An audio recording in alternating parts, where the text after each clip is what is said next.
66 juta tahun yang lalu, sebuah batu raksasa dari langit selebar gunung mengakhiri kekuasaan dinosaurus yang telah berlangsung selama 150 juta tahun. Sebuah akhir yang brutal dan dramatis.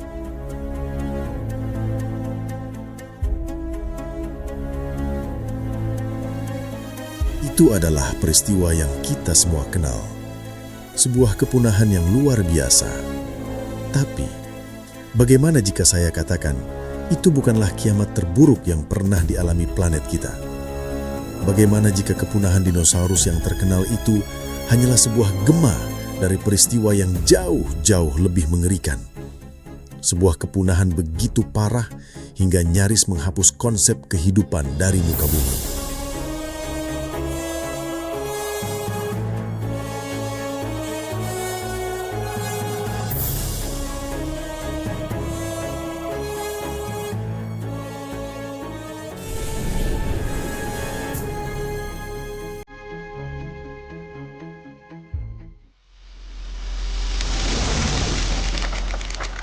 Untuk memahami kiamat yang sesungguhnya, kita harus melakukan perjalanan waktu lebih jauh ke belakang. Bukan 66 juta tahun, tetapi 252 juta tahun yang lalu. Selamat datang di akhir periode Permian.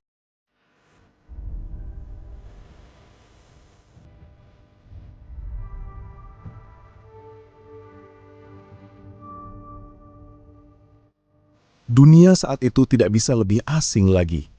Semua daratan di bumi bersatu membentuk super benua tunggal, Pangea. Iklimnya ekstrim, gurun yang membakar mendominasi bagian dalamnya, sementara di pesisir kehidupan berkembang. Tapi ini bukan dunia dinosaurus. Mereka bahkan belum ada. Ini adalah dunia para makhluk hidup yang tidak pernah terbayangkan sebelumnya. Ini adalah zaman para sinapsida, kelompok yang kelak akan melahirkan kita, para mamalia. Predator puncak seperti Gorgonopsid, predator buas seukuran beruang dengan taring tajam, menguasai daratan. Mereka berburu herbivora besar dan lamban seperti Scutosaurus. Ini adalah ekosistem yang kompleks dan matang. Lautan pun tak kalah ramai. Terumbu karang purba yang luas menjadi rumah bagi trilobita, makhluk ikonik yang telah bertahan selama lebih dari 270 juta tahun. Jauh lebih lama dari dinosaurus. Kalajengking laut raksasa berpatroli di perairan, kehidupan di darat dan di laut berada di puncaknya. Planet ini tampak stabil, penuh dan abadi. Tapi di bawah kerak bumi yang tampak tenang, di wilayah yang sekarang kita sebut Siberia, sebuah bom waktu geologis raksasa sedang berdetak. Jauh di dalam perut bumi, sebuah gumpalan mantel super panas mulai naik. Panas yang luar biasa ini membakar dasar kerak benua, menyebabkannya meleleh dan retak seperti es di atas kompor. Dan kemudian, neraka terlepas ke permukaan.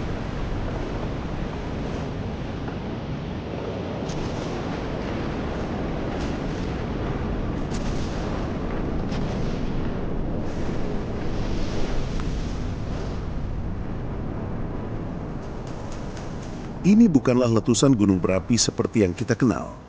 Ini adalah Siberian Traps, sebuah provinsi bekuan besar.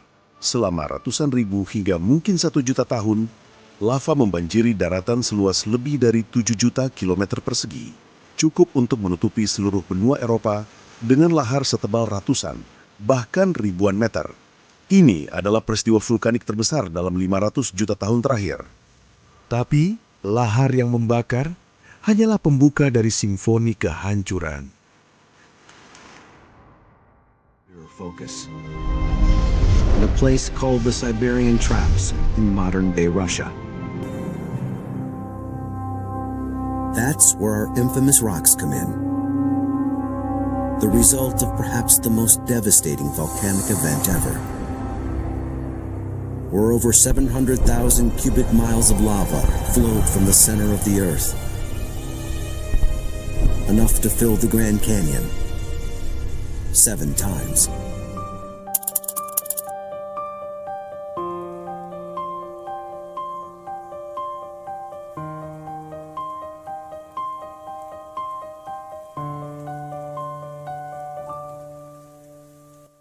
Pembunuh yang sebenarnya jauh lebih subtil dan jauh lebih mematikan.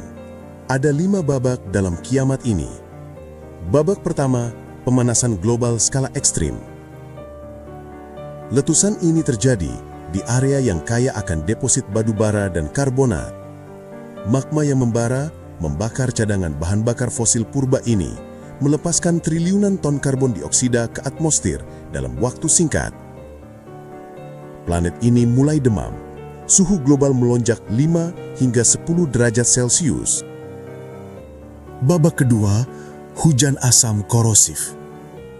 Bersamaan dengan CO2, letusan memuntahkan sulfur dioksida dalam jumlah masif. Di atmosfer, ia bereaksi dengan air membentuk asam sulfat. Hujan yang turun bukanlah air pemberi kehidupan, melainkan asam yang membakar. Hutan-hutan purba di seluruh dunia layu dan mati. Tanah menjadi beracun. Babak ketiga, lautan yang berubah menjadi racun. Lautan adalah korban terbesar. Mereka menyerap CO2 dari atmosfer yang membuat air menjadi sangat asam, seperti memasukkan soda ke dalam akuarium raksasa. Cangkang dan kerangka hewan laut yang terbuat dari kalsium karbonat mulai larut. Terumbu karang purba yang megah memutih dan hancur menjadi debu. Suhu lautan yang memanas juga tidak bisa lagi menahan oksigen. Lautan mulai tercekik. Zona-zona mati yang luas atau zona anoksik menyebar dari kedalaman hingga ke perairan dangkal. Kehidupan laut kehabisan napas. Dan saat kita berpikir ini tidak bisa lebih buruk lagi, babak keempat tiba, pembunuh dari lautan. Di perairan yang mati dan bebas oksigen ini, jenis bakteri tertentu berkembang biak. Mereka tidak membutuhkan oksigen. Sebaliknya, mereka menghasilkan gas yang sangat beracun, hidrogen sulfida. Gas berbau telur busuk ini mulai jenuh di lautan, lalu membual keluar dalam jumlah masif ke atmosfer. Hidrogen sulfida tidak hanya meracuni hewan di darat secara langsung, tapi juga merusak lapisan ozon. Babak kelima, radiasi UV mematikan. Tanpa perisai ozon, radiasi ultraviolet dari matahari menghujani permukaan, menyebabkan mutasi dan kematian pada tanaman dan hewan yang tersisa. Pemanasan global, hujan asam, lautan yang tercekik, udara beracun, dan radiasi mematikan. Ini adalah serangan multi-cabang terhadap biosfer. Kehidupan tidak punya tempat untuk lari, tidak ada tempat untuk bersembunyi. Inilah kepunahan massal Permian Trias. Peristiwa yang kemudian kita sebut The Great Dying. Angka-angkanya sulit untuk dipahami. Di lautan, 96 dari setiap 100 spesies lenyap selamanya. Trilobita yang telah menguasai dasar laut selama 1/4 miliar tahun punah. Hutan terumbu karang yang luas punah. Di darat, 7 dari setiap 10 spesies vertebrata punah. Pohon evolusi kehidupan nyaris ditebang habis hingga ke akarnya.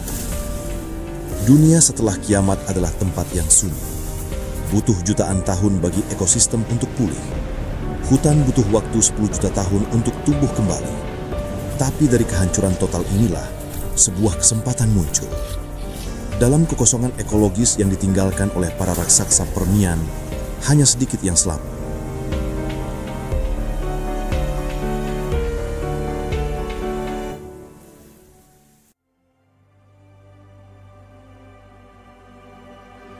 Salah satu pemenangnya adalah Lystrosaurus.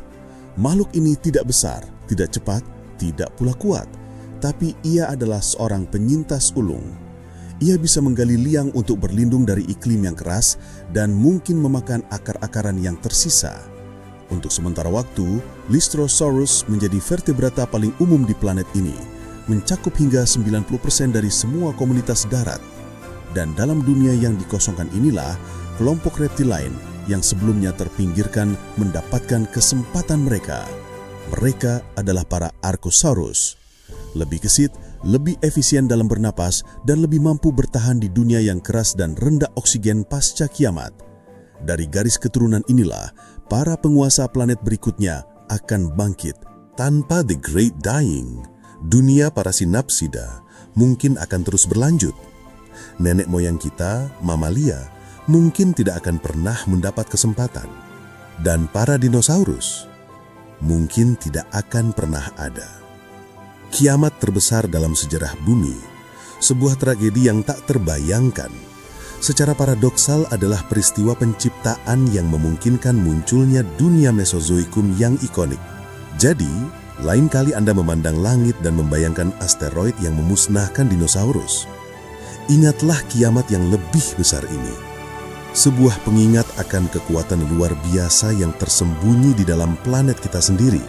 Sebuah kisah tentang betapa rapuhnya kehidupan dan betapa luar biasanya ketahanannya. Karena dari kematian terbesar sekalipun, kehidupan entah bagaimana selalu menemukan jalan untuk kembali